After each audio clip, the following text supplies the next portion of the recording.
After shivering in bushes for 3 days in Walmsley Park without food or water in the December rain, he realized he could not abandon his wife and children.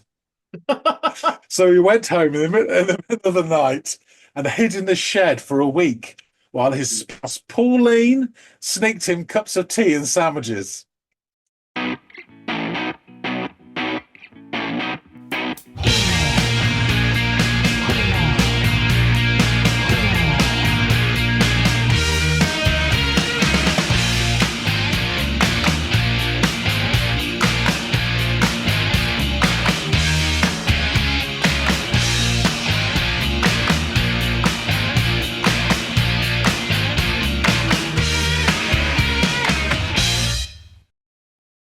Hey, everybody out there. Welcome back to another episode of the Audiophiles. I'm Andy. The fellow over there in the interestingly printed shirt is John. And we are here to listen to some music and discuss it as we are wont to do here at the Audiophiles. John, what are you going to have me listen to today, buddy? So the band are called The Damned, Okay. uh, which I imagine you heard of. Yes, I recall listening to two or three of their songs a few years ago on Into the Music. Interesting band. Correct me if I'm wrong here. A little bit of the gothy post-punky kind of thing going on for them. Is that true? At points, perhaps, yes. Okay, okay. Yeah, I definitely remember the visage of the front man being very like Sweeney Todd meets some sort of, vampire. So very interesting look he had, if I recall correctly. So yeah, I'll be interested to hear more from these guys. What's the name of the track? Well, like a cut price Bella Lugosi, yeah. So the track is called Under the Floor Again. All right, it's an interesting place to be. All right, I will go off, give this thing a spin, and come back and give you my thoughts.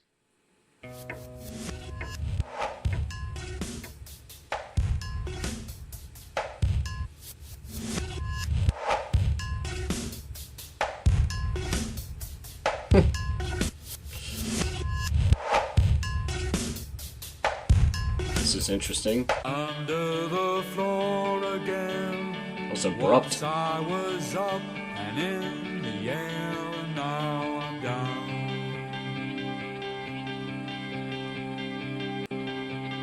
Goodbye to all my friends. Forget I ever was. The mole goes underground. The mole goes underground, huh?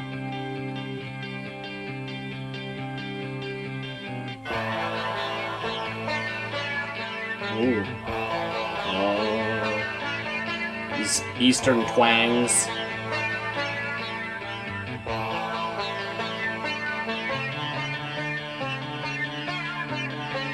Ooh. Under the floor again. Okay. 8 years of hide and seek, no peak of being seen. I skipped the door again, then to and fro, and come and go, and miss the sea. This is interesting because the song started off really interestingly with that disjointed percussive sound, and then abruptly going into the opening bit of I guess that first stanza where your boy Sweeney Todd here is singing, and it almost sounds like a little almost pitiful or like feeling sorry for yourself a bit, and then it like as he's talking about going underground or beneath the floor or off the grid or whatever the hell it is that he's doing. He's sounds like he's retreating from society, and then it just picks up, which is a really interesting. I wasn't expecting that with the way the groundwork had been laid in that opening salvo, to then land where we are now with this sort of kind of rollicking, upbeat tempo and rhythm section is really, yeah, not what I was expecting, but it sounds great, and I loved that little intermittent bit of East meets West with the sitar, grinding out some pretty cool grooves and that distinct twang that it has. Yeah, a lot of interesting movement throughout this song. Let's see where it goes from here.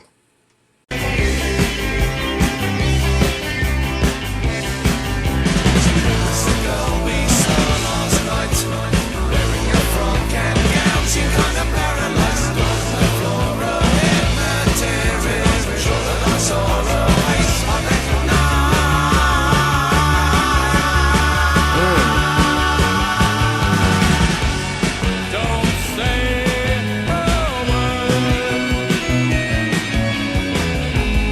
Just stare at my leisure. Great bass work here. No sound is heard. Can't take my simple pleasures like walking in the park and taping in the sun. Just lock me in the dark. It's no fun. Under the floor again. My back beds and beer are here, and all I need. I'm feeling sore again. 3 feet of life is all I have, and rats to feed.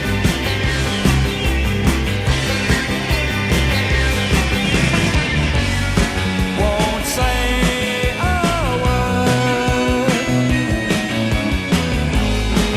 Just stare at my leisure. No sound is heard.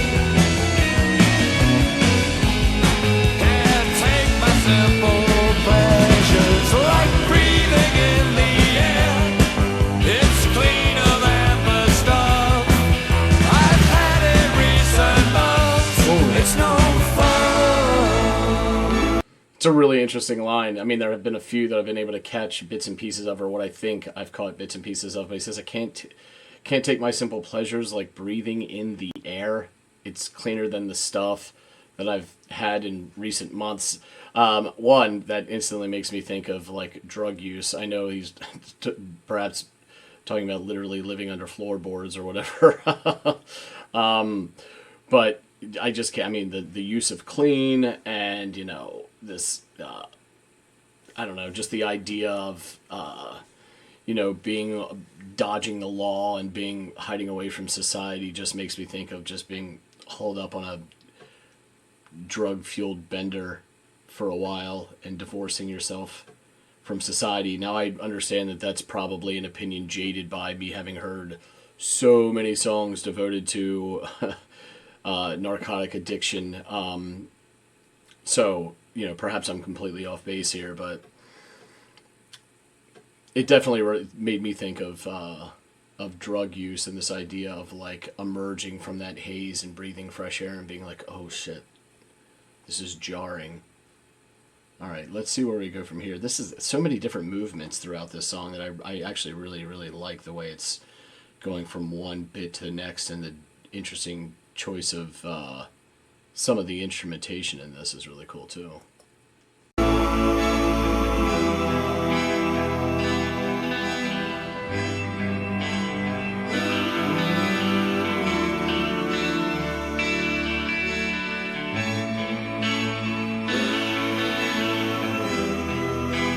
Yeah, break it down.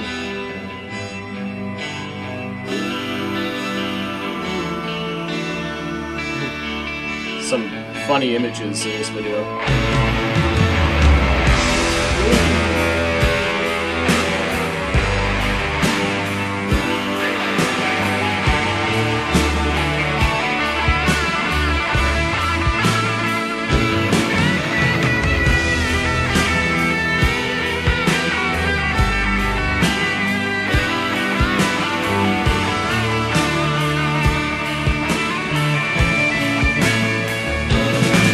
Ooh, nice drums.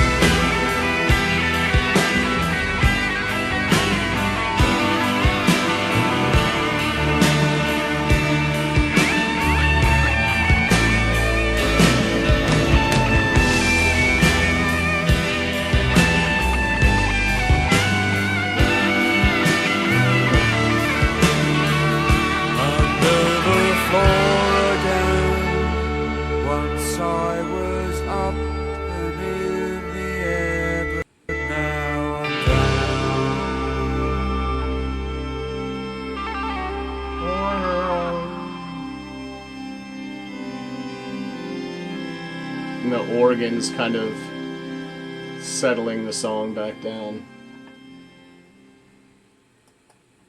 Ooh, yeah, that was a hell of a listen. I loved the as I mentioned before, I loved the different movements throughout this. That last bit, I mean, oddly, this probably came before the song I'm about to allude to, but it's just from my personal perspective and what it reminded me of is almost like this, Slash standing on top of the piano, shredding away, and like November Rain or something like that. And it's this very 80s.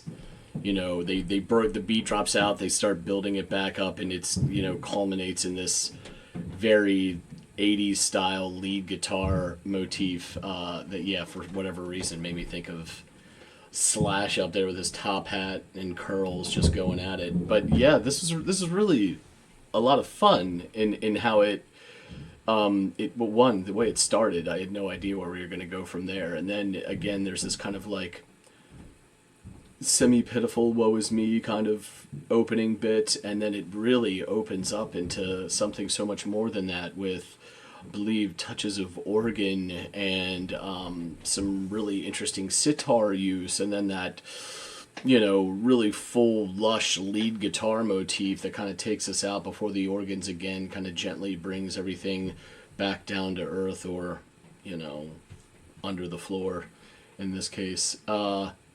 Yeah, interesting stuff. I wonder if it's just about like sort of divorcing yourself from society, or divorcing yourself from society for a particular reason, whether that is, drug use or what have you, or maybe you're just fed up with the way things are or something like that. I don't know. Be interested to learn more about this. I haven't heard these guys in a while. I do recall listening to a couple tracks on Into the Music and finding their music kind of interesting, even if their aesthetic is kind of humorous to me in that one of them is dressed like this, campy Sweeney Todd vampire, while the rest of them are kind of like, these leather-clad kind of beatnik-looking fellas. But their sound is really interesting and really great, and it sounds like it takes from several different sounds, at least in this track. But they all work together to create something really interesting, and I don't want to say it's groundbreaking or anything, but at least it's a little bit different in how they cobble together this arrangement and the musical movements throughout the track and the instrumentation. Again, this isn't the first time I've heard sitar in a rock song, but it's always interesting and fun when you do hear it. So yeah, that definitely caught my attention. I've forgotten a lot about these guys from having watched those episodes devoted to them that I remember Greg doing on Into the Music. So it'd be interesting to get a little refresher on them and to learn a bit more about what this track is about. I know these guys have sort of this goth meets post-punk kind of sound going on for them. But I'm sure John will help fill in all the blanks that I have. So let's get back to him. Pebble Miller won. He's back. So you had to listen to Under the Floor Again by The Damned.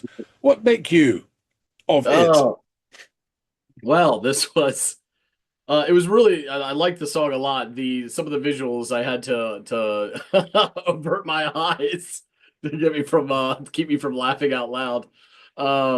It's just an interesting look that he has compared to the other three guys that all kind of have this like leather-clad punk beatnik kind of look, and then he's like, I'm a vampire, and it's just like, whoa, how do you reconcile those two?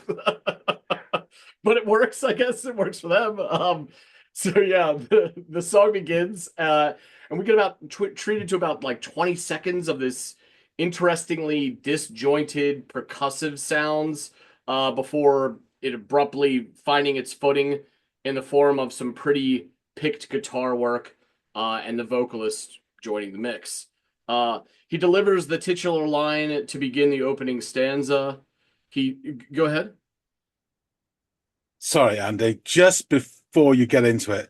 So that first section, that first 15 seconds. Yeah, yeah, Boom, yeah. sort of like industrial. That reoccurs throughout the whole album in between tracks and various Oh, other things as well.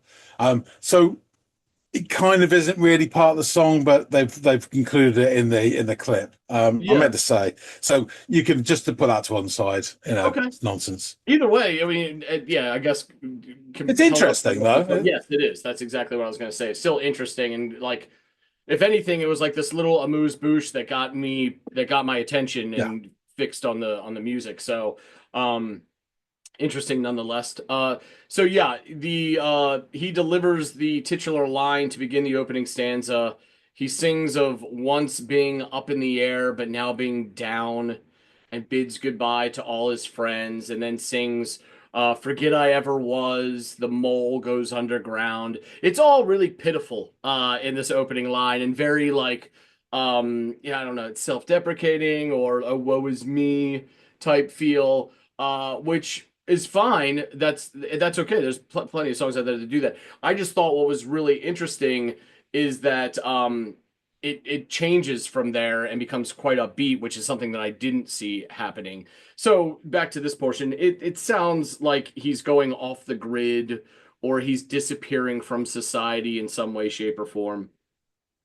We then get this ominous ah that gives way to these twangy eastern sounds of the sitar playing a pretty motif for a few seconds before the beat proper drops, and again the singer proclaiming the titular line around the 110 mark or so. And now the song is moving, as I mentioned a moment ago, in a much more upbeat and driving fashion. There is a lovely marriage of those same Eastern sounds with those more familiar Western style music motif. And I think he mentioned something about 8 years of hide and seek and no peak of him having been seen. He also alludes to dodging the law and missing a scene of some variety. So not only is it off the grid, but it sounds like he's on the lam to boot. So interesting stuff. All makes it sound whatever he's doing is like nefarious in some way, shape, or form. Um, we get a nice roll of the drums around the 135 mark. It wouldn't be the only time they appeared. Um, and the song picks up the pace, really underscored by some jaunty bass work, which is a running theme, kind of like from this point forward. All this upbeat stuff has some really nice bass work kind of rolling underneath of it. And now our narrator seems to be smitten with a woman he spotted the night before. I don't know how you can spot a woman from beneath floorboards, but he's got pretty good vision, it would appear. He also mentions he also mentions a door in the floor, and a face he recognized. So maybe he's now dipping his toes back into societal waters. I'm not really sure, but that's what it sounds like anyway. He really stretches out the word recognized as the music and the rhythm section swell around his voice and culminates in another drum flourish before shifting into the next portion of the song, which heavily features, I believe it's this organ type sound and a rollicking beat. From this part, we wind up back under the floor again, but the energy doesn't subside as the song maintains this upbeat movement with more of that sitar commingling with its what this Western post-punk goth rocky kind of motif. Um, I'm really loving the bass movement throughout this track, as mentioned before, especially ever since this more upbeat portion was introduced. The way it bounced beneath the surface is a really great touch. The singer delivers these few lines I caught and found particularly evocative. Can't take my simple pleasures like breathing in the air. It's cleaner than the stuff I've had in recent months. The first thing I thought of was drug use, and that's because a lot of the stuff that we discuss on this channel, material we discuss on this channel, comes back to what is it? Jesus, drugs, and vampires, and it would appear he is the vampire. There's no sign of a god in this song, but perhaps there is some drug use. I mean, running from the law and living sort of beneath the ground all sounds seedy, and the kind of stuff that you would associate with the use of narcotics. And just that word clean. If things appear clean when you're not, or normal things like just breathing air seem clean when you're not. So that's what, took me to the. It's also probably doing this channel and listening to music for as long as I have been. There's just a lot of, allusions to drug use. So that's where my head went. So anyway, he then punctuates that bit with a line, "It's no fun." And the music takes its cue from that and turns much more somber and reserved and less fun. With the drums vacating the premises, or at least going under the floor. And this allows the organ to stab some notes while I believe I catch some arpeggio guitar work kind of pick through chords, and the singer vocalizing some oohs over the top, which is par for the course when you're dealing with the undead. Oh, oh, oh. But then, in a very 80s fashion, a louder lead guitar rears its head and begins to launch into some loud lead work over the top of this. Now, this gives this song almost an anthemic feel, a la something like Slash entering in with his lead in November Rain by GNR. You know what I mean? Where you just feel that this can only result in like, just some sonic chicanery from the lead guitar. And all while we are still treated to this ooh vocalization from your man Sweeney Todd. And it all makes for a really full, lush sound. I mean, it's as fun as it is to go back to that period of music where this was cut and pasted into a lot of songs. I'm so far divorced from it that now sounds interesting again or fresh again. Almost like you, when you hear a half decent post grunge song, you're like, you know what? I don't hate this as much as I did then. It still isn't like the greatest thing I ever heard, but there's been enough time has passed that I can wade into these waters again Yeah. without being so cynical. So that was kind of my experience with this again, as I imagine curly hairs, no face, and a top hat stepping up on top of a piano and just shredding the shit out of a guitar. I really enjoyed the ambitious nature of the movements in this track. There were a lot of segues as well as toying with sound dynamics and some really interesting instrumentation as well. I mean, we've listened to enough tracks on this channel or discussed enough tracks that have utilized the sitar that it's not like holy, like, it's not like the first time you hear, Norwegian Wood era, the Beatles, or even Kashmir by Led Zeppelin or something like that, when there's this interesting, combining of disparate sounds and cultures and genres. But it will forever, I think, be interesting to me when I do hear it, and it'll make me think of those aforementioned songs, which will evergreen be cool and interesting in my mind. So I liked hearing that a lot. It kept the song interesting to me, the listener, and it kept me on my toes. And it was enough to keep me invested. So yeah, I thought this was a pretty cool song, even if your man looked like an absolute cartoon in a lot of those shots that I saw on the video. But yeah, good stuff. I think 3 out of the 4 of them look like cartoons, to be fair. But yeah. So yeah, thanks for this. It's a really interesting song, and I've got quite a bit of information because the Damned had a long career. There's some really interesting points and stories, so I'm just going to rattle through it if I can. Okay. So the Damned are an English rock band formed in London in 1976. They were the first punk band from the UK to release a single. New Rose in 1976, the first punk single. They were the first punk band from the UK to release an album, Damned, Damned, Damned, in 1977. And they were the first English punk band to tour the United States as well. So prior to the Damned, David Vanian, whose real name is David Lett, Captain Sensible, whose real name is Raymond Burns, and That Rat sounds really Scabies, his real name is Chris Millar, be members of the band Masters of the Backside, which also included future Pretenders frontwoman Chrissie Hynde. Oh shit. Brian James, real name Brian Robertson. What a change. It's not like it's a big step. Like, from that to scabies, it's just another name. Very vanilla. So Brian James had been a member of the band the London SS, which you may, from the fog of your mind, remember we discussed because it included a certain Mick Jones prior to the Clash, and another member, Tony James, who later featured in Billy Idol's band Generation X, Zig Zig Sputnik, and he was also a member of Sisters of Mercy. More on that later. Scabies knew James through a failed audition to be the drummer for SS, a really famous band who never played or recorded anything, but there you go. So they decided to start their own band with James on guitar, Scabies on drums. They invited Sid Vicious and David Vanian to audition to be the singer. However, only Vanian appeared, so he got the gig.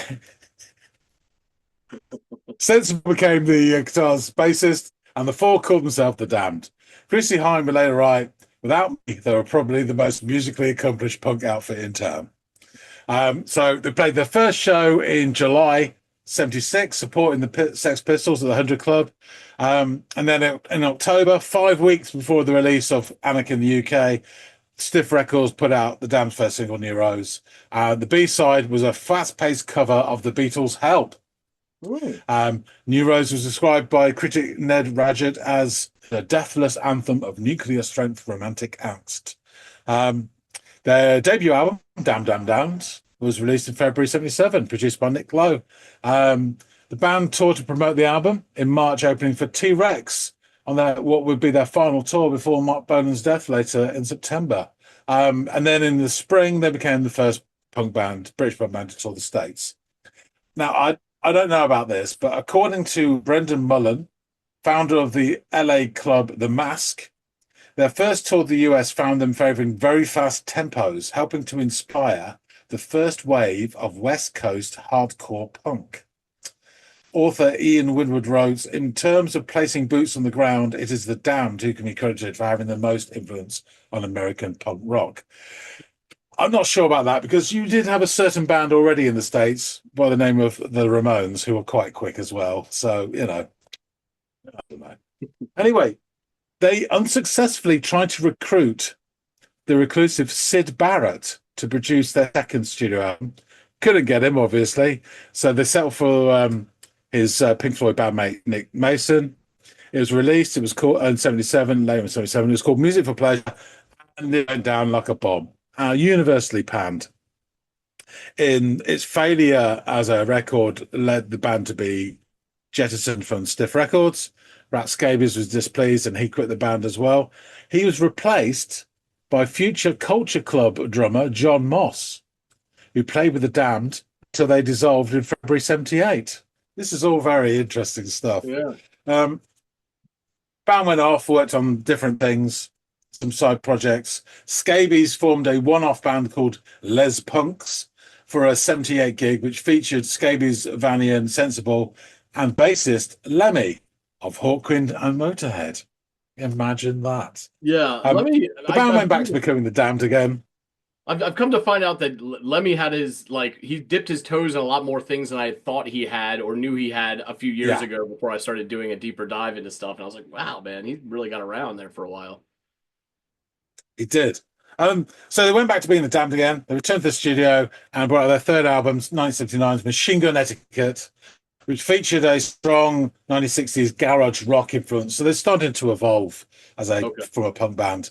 They recorded at London's Wessex Studios at the same time as The Clash were there to record London Calling, that famous double album. And Joe Strummer and Mick Jones made an uncredited vocal appearance on the title track. These are all little snippets that are interesting. 1980, their fourth album, the Black Album was called, was produced by the band except for one track, which was produced by Hans Zimmer. So again, they're evolving and they're sort of spreading their wings. And in 1982, the Damned released their fifth album, Strawberries. The band had now expanded with the addition of keyboardist, a great name this, Roman Jug. And at the time, Captain Sensible was splitting his time between the Damned and his own solo career, having had chart success with a #1 single in 1982, Happy Talk, from the musical The King and I. He did his own version. Yeah. The record was released as the Damned were enjoying a higher public profile thanks to the solo success of Captain Sensible. And he actually performed lead vocals on 2 of the songs off the album. He also introduced new instruments to the band, including sitar. and also a cello, which was played by his then girlfriend Rachel Bohr of the pop group Dolly Mixture. So the personnel for this album and this track: Dave Vanian, lead vocals; Captain Sensible, guitar, backing and lead vocals; keyboards, sitar; Paul Gray, bass; Rat Scabies, drums, synthesizer; and Roman Jug, keyboards. And additional musicians, Simon Lloyd, brass, and Rachel Bohr, cello. So the album's working title was Strawberries for Pigs, a name which was inspired by the reception the band's newer music received from some of its older fans.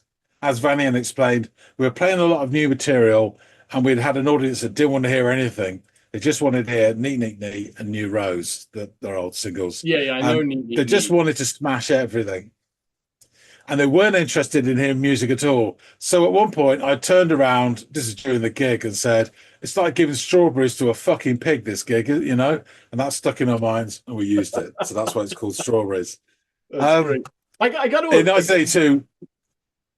I was just going to say, there's this idea that we've talked about a lot with punk, is that like it's a great starting point for young bands, but naturally after, I don't know, 1 to 3 albums, and 3 is probably pretty generous, they tend to, the bands, if they're still together at this point, they tend to wade into these other waters. It's a great like gateway drug, is punk, to whatever the fuck you're going to do afterwards. And I have to imagine that whatever fan base that you formed in those formative punk years are going to be a bit taken aback when they realize you've waded into whatever these other waters are beyond punk. So I understand their dismay at the pigs that they're feeding strawberries to, but they nurtured these pigs from piglets, and now they're dealing with a monster of the sort of their own creation at this point. So it should be expected, though it is a bit brave to kind of realize, hey, we're better musicians than we were 5 years ago or 4 years ago, and this is what we want to go this direction. It's just an interesting impasse that you reach, I think. Yeah. And I think we said before, in America it's a similar thing. Hardcore is another great starting block for kids. Exactly. As band. There loads of bands start as hardcore and then go into other stuff. Yeah, same sort of thing. But America being a much bigger, wider place, you'll find your audience, I think. Rather than trying to develop a following on a bit smaller island. In 1982, Robert Fripp, him of King Crimson, joined the Damned in the studio during recording of this album. However, the only track they recorded together, Fun Factory, was left off the album and didn't get any official release until 1990. But as an Easter egg, the band included various sounds at the end of different tracks, including, well, you heard that mechanical thing, an egg whisk and a pair of jeans being ripped. At the end of the track Bad Time for Bonzo, there's the sound of a toilet being flushed. Critics praised the album's musicianship and its 60s influences. Smash Hits, that one an arbiter of good taste, gave the album 9 out of 10, saying The Damned, I mean, this you can tell it's written for like almost pre-teens. The Damned go totally melodic, offer harmony vocals, employ cellos, sitars and brass sections, and even remember to include a lyric sheet. This is the kind of pop album Paul McCartney would have been pleased to have his moniker on. That's so strange, I had to include it. Yeah. Sounds wrote that Strawberries is the Damned are their most melodic and subversive. The album manages to indulge both David Vanian's darkly obsessive gothic vision and the good captain's psychedelic whims without sacrificing any hard rock sensibilities. Strawberries should be the LP to grant the Damned the recognition they've courted for so long. Trouser Press described the album as eclectic and inconsistent, but well produced and boasting some fine tunes. Strawberry shows Sensible's increasing pop prominence and Vanian's willingness to explore a stylistic palette with no debt to punk. But there was a negative review in the NME, which I love these, that said that Strawberries was a miserable wretch of a record, and they misspelt the word wretch. They forgot to put the W on. Spewing forth enough nauseous nostalgia to fill a book entitled Why the Damned Never Made It, without once touching any spirit. It seems they're doomed to be regurgitating their history until the aftertaste becomes too bad to bear. So they were on the fence. The album reached number 15 in the charts, which was the band's first album to reach the top 20 in the UK. So, did pretty well. The lyrics, Under the Floor Again, Once I was up and in the air, and now I'm down. Goodbye to all my friends. Forget I was ever. The mole goes underground. And then the sitar and the drums come in. Under the floor again, 8 years of hide and seek. No peak of me is seen. I skip the law again. The to and fro, the come and go, but miss the scene. And then this bit is sung by Captain Sensible. So who was the girl we saw last night, wearing a frock and gown, seemed kind of paralyzed? A door in the floor, a head materialized. I'm sure that I saw a face I recognized. And then we're back to Dave Fanning. Don't say a word, just stay here at my leisure. No sound is heard. Can't take my simple pleasures, like walking in the park and taking in the sun. Just lock me in the dark, it's no fun. Under the floor again. My backy bets and beer are here and all I need. I'm feeling sore again. 3 feet of life is all I have and rats to feed. Won't say a word, just stay here at my leisure. No sound is heard. Can't take my simple pleasures, like breathing in the air. It's cleaner than the stuff I've had in recent months. It's no fun. And then we get ponderous ooze, I've written here, and then epic guitar solos. And then it finishes under the floor again. Once I was up and in the air, but now I'm down. Now here's the fun bit. This is taken from two sources, from Reddit and from Wigan Today Online. Under the Floor Again was written by David Vanian, based on news reports in 1982 about a 36-year-old travelling salesman, Norman Green, who vanished for 8 years after police went to his home to question him about the death of an 86-year-old neighbour. Brackets, 8 years of hide and seek, no peak of me is seen. So from Wigan Today, back in 1974, the then 36-year-old had been arrested and quizzed by police regarding allegations of an alleged offence at the home of an 86-year-old woman. After questioning, he was released. But he was so frightened about his predicament that when he returned home to find a police car outside his address in West Street, High Ince, which is Wigan, 2 days later, he found it outside his house 2 days later, then he went on the run. After shivering in bushes for 3 days in Walmsley Park without food or water in the December rain, he realised he could not abandon his wife and children. So he went home in the middle of the night and hid in the shed for a week while his spouse, Pauline, sneaked him cups of tea and sandwiches. Eventually, he plucked up the courage to go back in the house and hid in a cupboard for 3 days. With council workmen carrying out renovation work on the house, there was a danger of him being discovered there. So he sought refuge inside a settee by hollowing it out from behind. During this time, police made repeated visits asking where he had gone, and one officer even once poked the settee with a stick while Mr. Green was inside it. It was while he was a resident of the sofa that a longer-term plan formed in the fugitive's mind. He said after his discovery, I started to make a hole in the floor with a penknife. There was a gap of about 2 foot wide between the floorboards on the concrete floor. It was about 6 feet long. So that's where I lived without coming out at all for the first 2 years. I just lay in the concrete floor, never seen daylight or any other human being but Pauline. His wife would bring him food, beer and cigarettes at night and place bets for him at the local betting shop. So the lyrics, my backy bets and beer are here and all I need.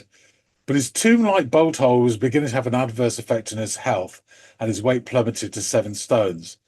He said it was also terrible lying there listening to his 6 children playing just inches above him.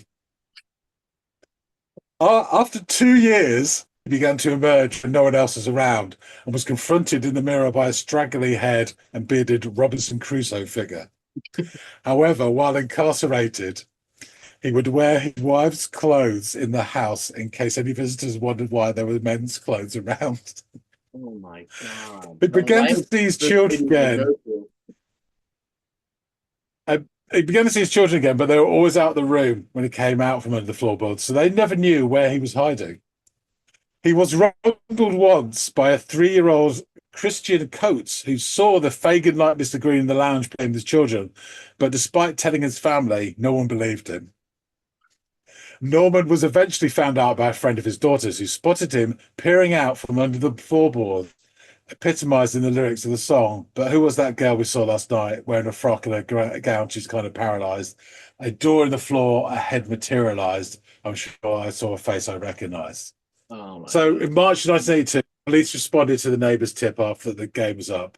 Mr. Green's first words were, "Thank God it's over." Jesus. Just to conclude, he was never prosecuted for the alleged offence for which he was originally arrested, but the story of his self-imposed imprisonment hit every tabloid front page in the land. Um, So why would he go through these Reddit lengths if he was innocent? What a fucking idiot. Reddit continues. Reddit continues. Captain Sensible, responsible for much of the musical brilliance of this song, had recently purchased a sitar, which was sadly soon destroyed in transit after the album was completed. He used it through the verses. The song includes a wonderful guitar solo from Captain, reminiscent of Pink Floyd, although he may not appreciate that comparison. So I have also managed to find a picture of Mr. Green once emerged from his hole, and also a picture of the floor, the hole in the floorboards, which I will drop in here.